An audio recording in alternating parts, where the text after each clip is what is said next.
104 degrees Fahrenheit killed thousands in Europe. People died in apartments, hospitals overflowed. Meanwhile, Arizona treats that temperature as a normal afternoon. Phoenix easily survives 115. Here is why one place collapses and the other shrugs. Phoenix routinely hits 115 degrees Fahrenheit, sometimes 118, sometimes 120. Life keeps going, kids go to school, people drive to work, restaurants stay open. Yet Paris, at 104 degrees Fahrenheit, basically shuts down. Something is very different. Back in 2003, a European heatwave killed more than 70,000 people. Most were elderly. Many died alone in apartments with no way to cool down. France alone lost about 15,000 souls in 2 weeks. Then came 2022, another monster summer. Estimates put the European death toll above 60,000 again. Spain and Portugal suffered the worst. The same pattern keeps repeating. Heat arrives, bodies fall, officials promise change. Arizona has heat deaths too. Maricopa County reports hundreds per year, but the absolute scale compared to Europe is much smaller. And those deaths often involve homelessness or substance use, not regular residents inside homes. So what protects Arizona that Europe lacks? The first answer is brutally simple: air conditioning. Not just having it everywhere. In every house, every car, every grocery store, every gas station. In Arizona, around 99% of homes have air conditioning. It is not optional, it is not a luxury, it is basic infrastructure, the same way Europeans treat central heating. Cooling is treated like oxygen there. Now look at Germany.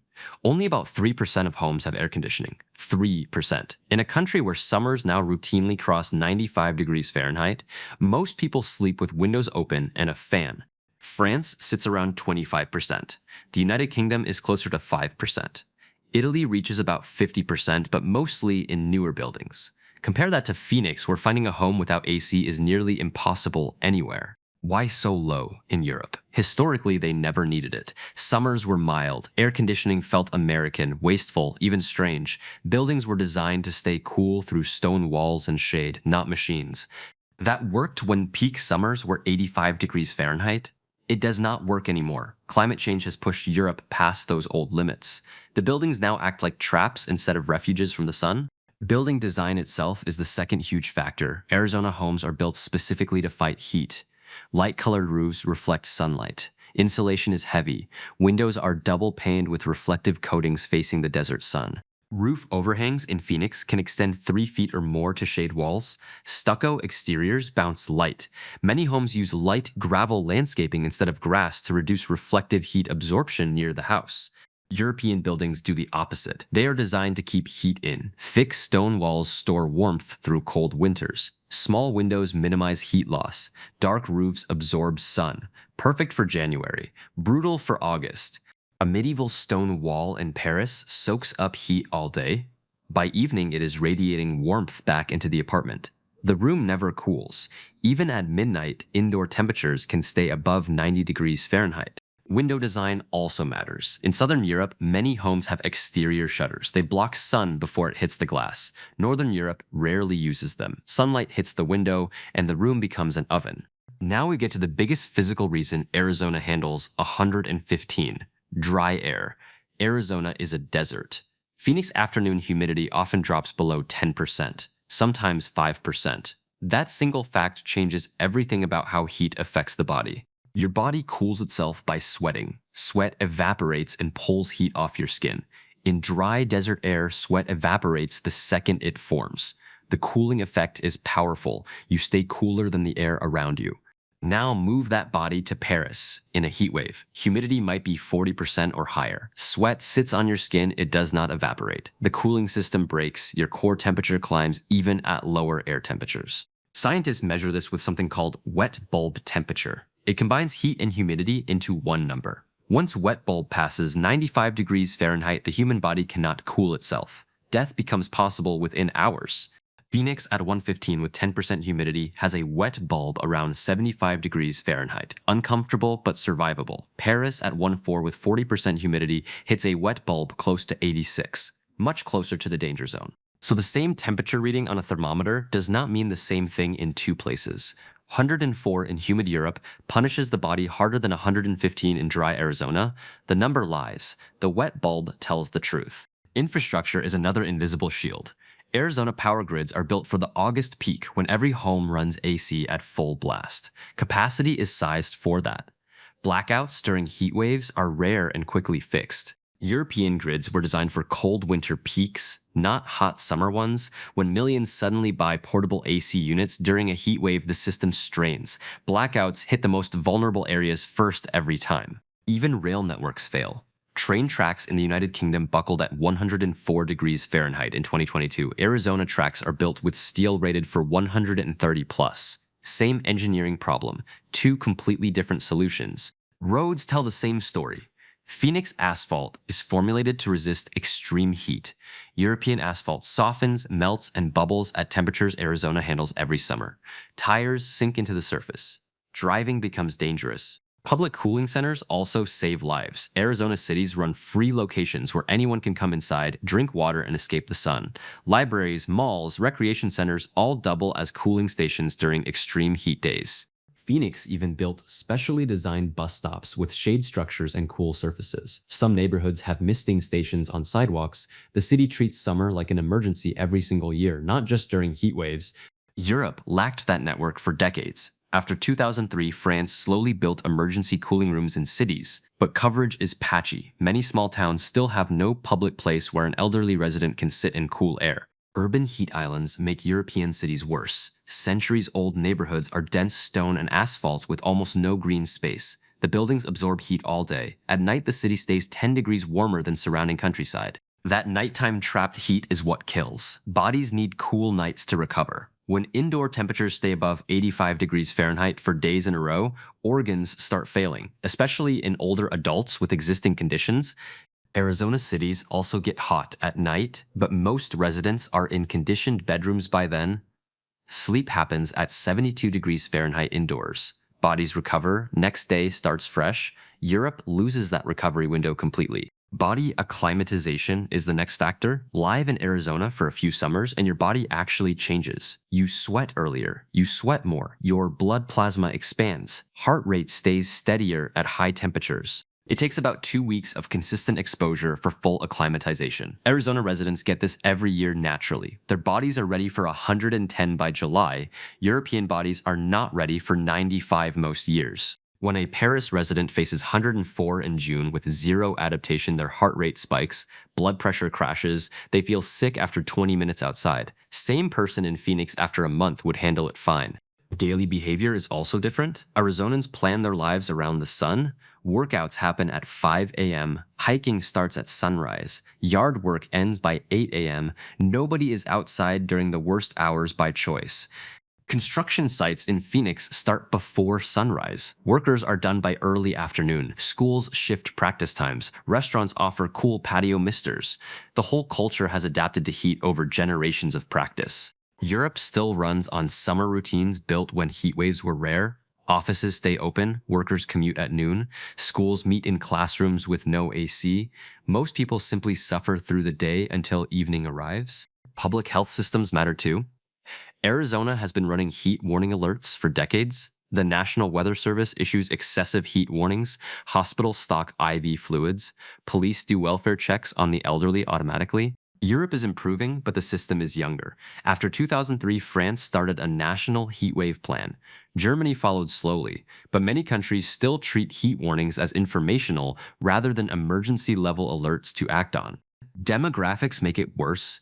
Europe is older than the United States on average, more residents over 65, more with heart conditions, more on medications that affect hydration. All of this multiplies heat risk dramatically. Arizona has plenty of retirees too, but they live in homes built for heat. They drive air-conditioned cars, they visit air-conditioned grocery stores. The dangerous moments are short. Europe lacks all those buffers. Cars themselves are part of the answer. Almost every vehicle in Arizona has powerful AC. Tinted windows are common. People sit in cool cars between cool buildings. Direct sun exposure becomes minimal during a hot afternoon. Many Europeans use public transit, walk, or bike. During a heat wave, those choices turn dangerous. A 30-minute walk in 104 with humidity can cause heat exhaustion in healthy adults, much less older or sick ones. Hydration culture differs as well. In Arizona, carrying water is just normal. Coolers in cars, filling stations in parks, schools require water bottles, restaurants bring water automatically. The whole state operates around staying hydrated. European restaurants often charge for water. People drink less during the day. Coffee and beer are common substitutes.